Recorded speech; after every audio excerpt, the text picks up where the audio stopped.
माँ बाप के बढ़कर जग में कोई दूजा नहीं खजाना।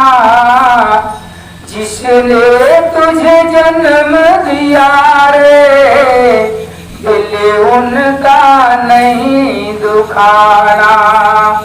माँ बाप से बढ़कर जग में कोई दूजा नहीं खजाना। जिसने तुझे जन्म दिया रे दिल उनका नहीं दुखाना।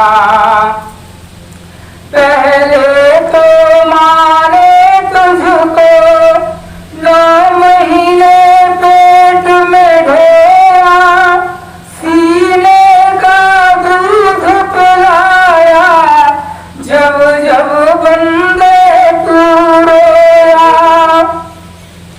बड़ा कर्ज तुझ पर माँ का, तेरा काम कर्ज चुकाना।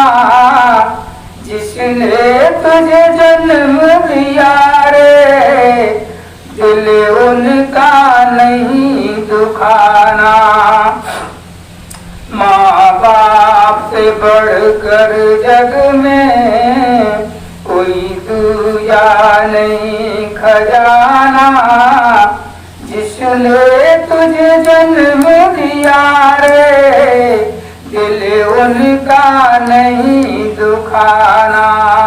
हाथ तुझे तेरी माँ ने बाहों में रे झुलाया, खुद गीले में माँ सोई, सूखे में तुझे सुलाया।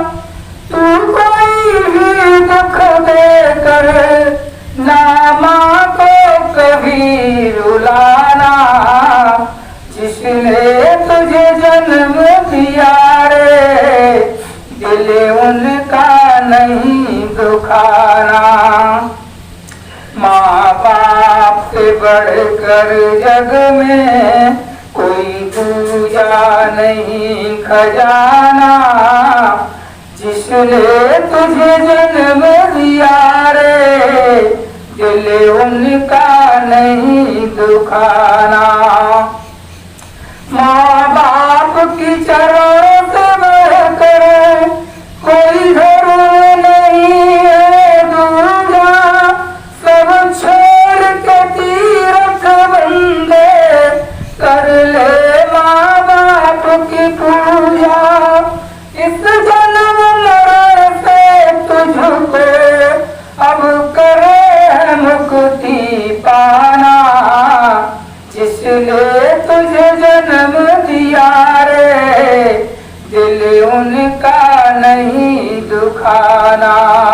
माँ बाप से बढ़कर जग में कोई दूजा नहीं खजाना।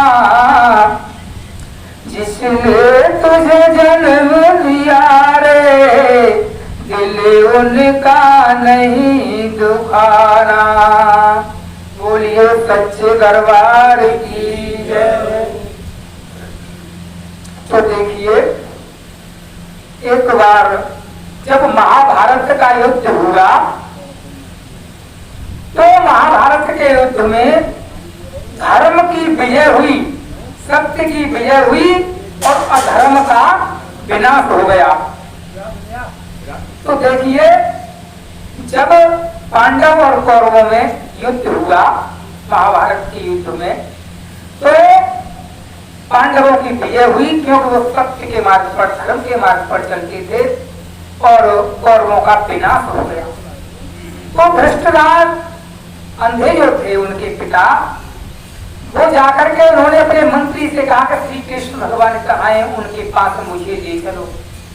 तो उनके मंत्री ने उनका हाथ पकड़ा और जहाँ श्री कृष्ण भगवान बैठे हुए थे उनके पास लेकर के पहुंचे और जैसे ही श्री कृष्ण भगवान को उन्होंने बताया और जाकर के उनके चरणों में मस्तक को झुका दिया, गिर गए उनके चरणों में, रो रो करके कहने लगे, हे कृष्ण आप तो साक्षात परमात्मा है, भगवान है, आप सब कुछ जानते हैं। मैं समझ गया कि आप साक्षात परमात्मा हैं, आप सब कुछ जानते हैं, लेकिन मैं एक प्रश्न पूछना चाहता हूँ, उसे बताएं। कृष्ण भगवान बोले कि कहिए धृतराष्ट्र क्या बात है, कोई प्रश्न है तो बताएं क्या है। तब उन्होंने कहा कि ये बताइए, मैंने ऐसा कौन सा पिछले जन्म में कौन सा ऐसा अच्छा कर्म किया था जिसके कारण मैं इतने बड़े राज्य का, साम्राज्य का राजा बना और मेरे 100 पुत्र हुए, मैं 100 पुत्र का पिता बना, और ऐसा मुझसे कौन सा अधर्म हुआ, कौन सा बुरा मैंने कर्म किया जिसके कारण 100 पुत्र मेरे आंखों के सामने मारे गए और मेरे परिवार का विनाश हो गया। ये क्या कारण है, प्रभु बताएं।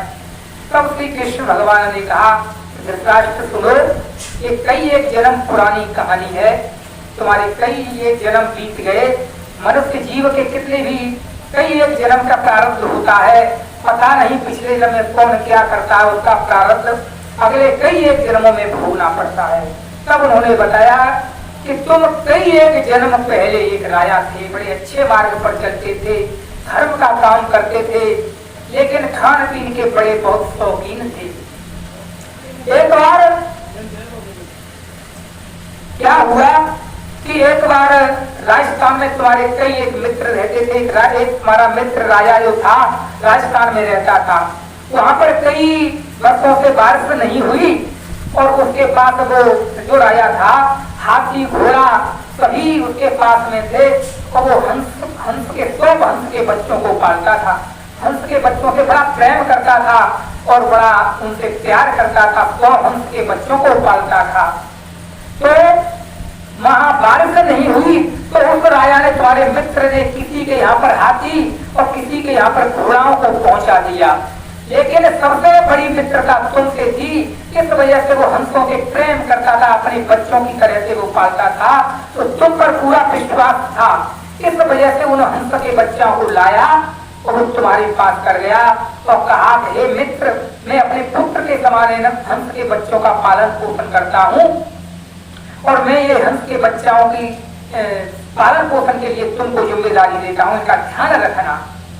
तो उन्होंने कहा कोई बात नहीं है, मैं आपका मित्र हूँ, पूरी तरह से मैं इनकी देखभाल करूंगा, चिंता मत करो, विश्वास के साथ में। और उन्होंने, तुम्हारे मित्र ने और तुम्हारे पास छोड़ दिया। लेकिन तुम खान पीन के बड़े बहुत शौकीन थे। कई एक दिन बरसात हुई, बरसात हो रही थी, इस कारण तुम्हारा जो रसोईया था वो बाजार से कोई जो सब्जियां थी वो नहीं आ पाई, दूर बाजार दूर था, इस वजह से कई एक दिन बीत गए। उसके मन में आई कि मैं क्या सब्जी बनाऊं और कोई सब्जी नहीं अच्छी बनी तो राजा मुझे दंड देगा। तो उसने देखा उन हंस के बच्चों में से उधर गया तो उसी जो रसोईया ने एक हंस के बच्चे को चुपचाप पकड़ा। उसने कहा इसमें तो बहुत बच्चे हैं, और एक बच्चे को पकड़ा और उसको काट कूट करके उसमें और बढ़िया गरम मसाले तेल वगैरह डाल करके और बड़ी अच्छी तरह से उसको सब्जी बना दिया और भोजन करके और थाली में पर्स करके आपके पास रख दिया। जब आपने उस भोजन को खाया, अंधे की तरह से खा लिया, न पूछा बड़ा स्वाद लगा तुमको, क्योंकि मिर्च मसाले और तेल बड़ा अच्छे तरह से उसने बनाया था भूजे करके, तुमको बड़ा अच्छा लगा।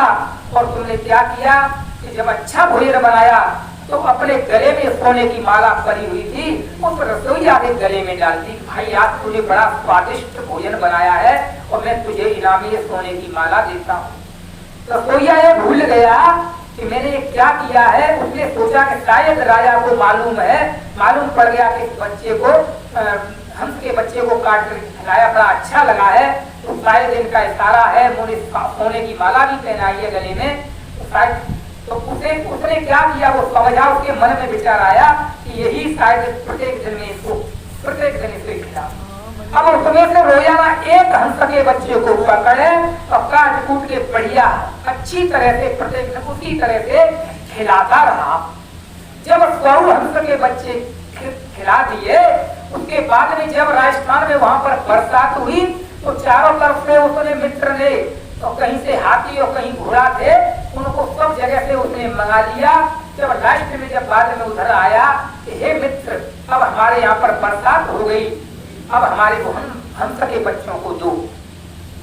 तो उस राजा ने अपने नौकरों से कहा कि भाई हमारे राजा आए, पहले तो उनकी खातर तसल्ली की, बैठा रहे अपने पास में, और जब हंस के बच्चों का ऑर्डर दिया कि लेकर के आओ, तो चारों तरफ उन्होंने देखा, मंत्रियों ने और उनके नौकरों ने, तो वहां देखा तो एक भी हंस का बच्चा नहीं था। जब लास्ट में चारों तरफ से सूचना और सीआईडी लगाई तो मालूम किया कि किसी रसोईया ने प्रत्येक दिन ला करके उनको सब्जी बना करके भोजन में खिला दिया। जब वहीं पर उसका मित्र बैठा था और पूरी सूचना उसके साथ जैसे ही मिली, किसी ने प्रत्येक दिन राजा को आपको भोजन बना कर खिलाता रहा है, वही हंस के बच्चे थे।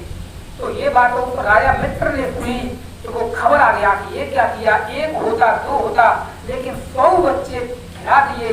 तो राजा को तुरंत उसने श्राप दिया, हे दुष्ट, तू अगले जन्म में अंधा बनेगा, तू प्रत्येक दिन अंधे बन करके खाता रहा, कभी एक दिन तो पूछ लेता कि ये क्या किसकी चीज सब्जी है, कहाँ से लाया है, किस चीज की सब्जी है, क्या बना रहा है, तू अंधा बन करके खाता रहा, तो क्या तू अगले जन्म में अंधा बनेगा। और जो मेरे पुत्रों की तरह से इनको पालन पोषण करता था, तो अगले जन्म में तेरे भी सामने 100 पुत्र तेरे आंखों के सामने मारे जाए। तो यह श्राप दे दिया, तो अगले जन्म में आकर के तुम यहाँ पर राजा बने हो, उसी प्रत्येक पिछले जन्म का तुमको श्राप लगा हुआ है। फूट फूट करके रोने लगा कि मुझको अनजाने में हो गया। तब उसने कहा कि जानबूझ के करो या जानी तरह से किसी तरह पाप तो पाप ही होता है, जो जैसे कर्म करता है उसके कई एक जन्म तक भोग भोगना पड़ता है।